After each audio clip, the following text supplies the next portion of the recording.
You was up under a pastor at Mount Moriah, Doc Williams, Mm-hmm. and he got kicked you out the church. Yep. I want to know not just why, but what was your thoughts behind his reasoning why? Uh, to be honest with you, I don't even think Buddy had a reason why. I just think he was. I think he felt threatened for some reason or another.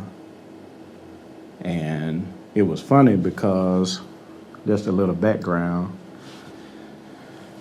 my wife grew up in the church. When we got married, we actually joined my church, but we really weren't doing any work at my church. But Dr. Williams actually was an employee at Miles College, which is also where I worked also. And so I would be in constant conversation with him just in passing on the campus.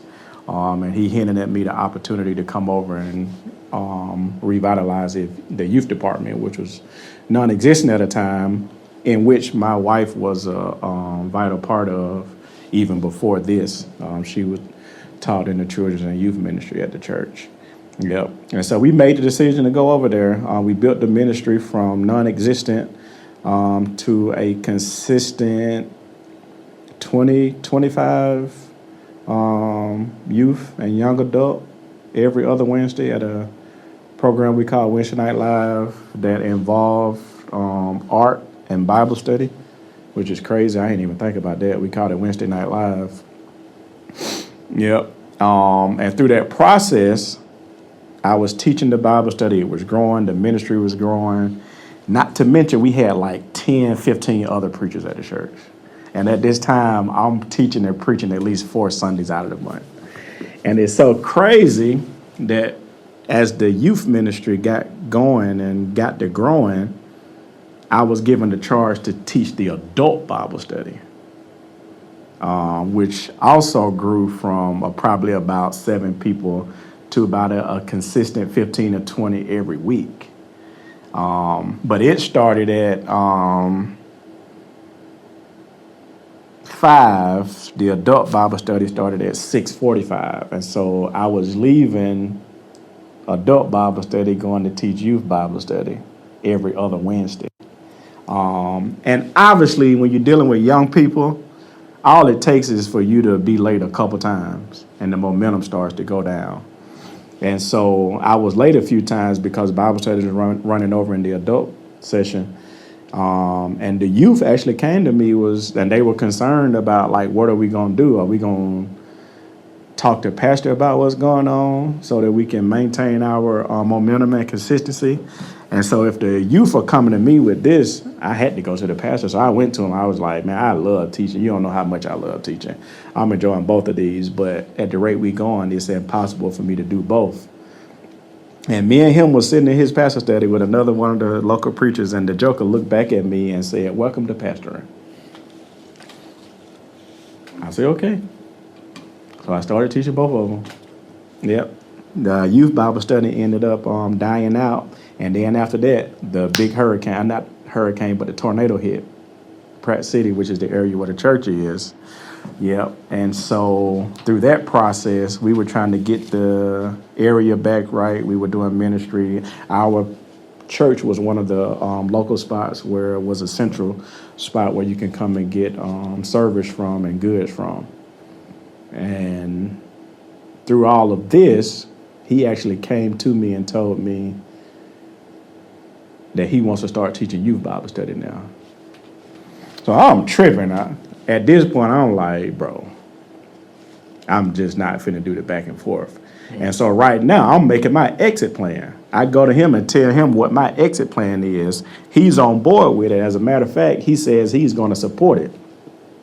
So we go through all of this. We get to church one Sunday, a couple of months down the road, after everything calmed down from the tornado relief. And I call him because 2 weeks from now, it's going to be my last Sunday. So I want to make sure everything is cool. The transition is cool. So I call him for about a week or so. He doesn't answer the phone. So I get back the following Sunday. Don't want to talk to him before service because I assume it's going to be a long conversation. And he walks in, and first thing he says on the microphone is that he had a dream that somebody trying to kill him was all like, he was just talking about random stuff, rambling, and through that rambling, he says, and kill. So I look around like, this nigga said my name. And he kept talking, and I was like, I stood up and I was like, Doc, because I was finna say, don't you think this is a private conversation? As I'm getting ready to say this, he like, this is my church. And if you don't like it, you can leave. So what I do, one of the oldest male preachers sitting right next to me, who's supposed to be the assistant pastor, I look at him, he don't say nothing. So I turn around, look at the whole church. It's quiet in there. Nobody says nothing. So I look at James, I look at my wife, I say, you ready to go? Well, we do. Yep. And I think that goes back to, I know the last time we talked, I talked about how I have a strong message. But what's crazy is I don't try to have a strong message. The interesting thing about that situation, when they told me that they wanted me to teach Bible study, they actually gave me the lessons that they wanted to teach. And the lessons that they wanted to teach was Ephesians, and every problem that the Ephesians had going on is the same problem this church had going. Yep. And so I think that opened up some eyes to a lot of things that were going on. That not opened eyes. I think it opened a wound that had been put in that they had been putting Band-Aids on for the history of that ministry. Because what's crazy is a couple of years after he kicked me out, there was a big scandal that happened at the church that actually went all the way to court that had to do with money and how the money was being handled and so on and so forth. And it was just like, and some of the same stuff that I was talking about in that Bible study was some of the same stuff that was happening and resulted in the destruction, I believe, of that church, is because it hasn't been right since. And it was one of the most gifted churches in the city, if you ask me, at that time. But all of us have problems. But when we're not actively trying to work on them, they'll work on themselves. And God will correct, or the universe will correct what gets out of balance if we allow it to be out of balance long enough. Astrology. Yep.